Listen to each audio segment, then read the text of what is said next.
નમસ્કાર મિત્રો, મારી યુટ્યુબ ચેનલ પર આપનું હાર્દિક સ્વાગત છે। આજના તાજા સમાચાર। હવામાન નિષ્ણાતની મોટી આગાહી। ગુજરાતમાં એક સપ્તાહ સુધી કોલ્ડ વેવ જોવા મળશે તેમજ કમોસમી વરસાદ ખાબકશે।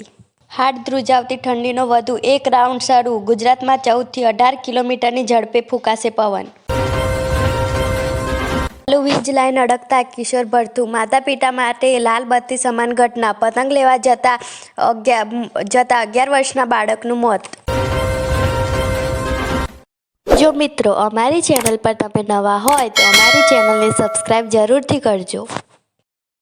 HMPV વાયરસની ગુજરાતમાં એન્ટ્રી। ચીનમાં ફેલાયેલો કોરોના જેવો હ્યુમન મેટાન્યુમોલી વાયરસે હવે અમદાવાદમાં પણ દેખા દીધા। કર્ણાટક બાદ ગુજરાતમાં HMPV વાયરસનો પ્રથમ કેસ નોંધાયો છે।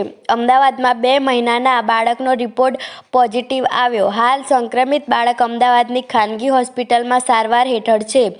કર્ણાટકમાં 8 અને 3 મહિનાના 2 બાળક સંક્રમિત।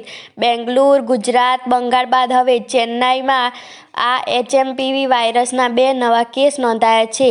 આ 2 સહિત ભારતમાં અત્યાર સુધીમાં HMPVના કુલ 6 કેસ નોંધાયા છે। આવેલી યુવતી પર પાડોશી યુવાનનો હુમલો, સારવાર દરમિયાન મોત। ઘટના સુરતની।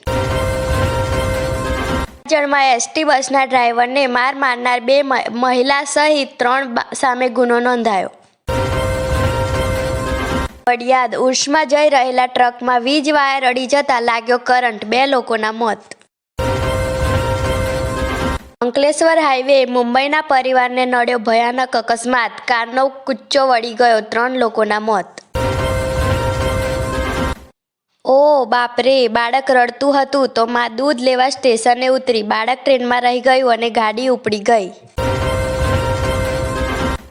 રખડતા ઢોર માટે નવી ગાઈડલાઈન। ગુજરાતમાં સરકારે રખડતા ઢોર માટે નવી ગાઈડલાઈન જાહેર કરી છે। હવે રોડ પર રખડતા ઢોરનું રજીસ્ટ્રેશન ફરજિયાત કરવું રહેશે। રજીસ્ટ્રેશન વગરના ઢોરને જપ્ત કરવા સુધીની કાર્યવાહી થશે। તમામ મહાનગરપાલિકા અને નગરપાલિકાને પશુઓ પર ટેગ લગાવવાની કામગીરી કરવાની સૂચના મળી છે। જાહેર રસ્તાઓ પર પશુઓ માટેના ઘાસ વેચાણ અને તેને ખવડાવવા પર પ્રતિબંધ લગાવાયો છે। ટેગ વગરના ઢોર માટે 1 થી 10,000 સુધીના દંડની જોગવાઈ થઈ છે।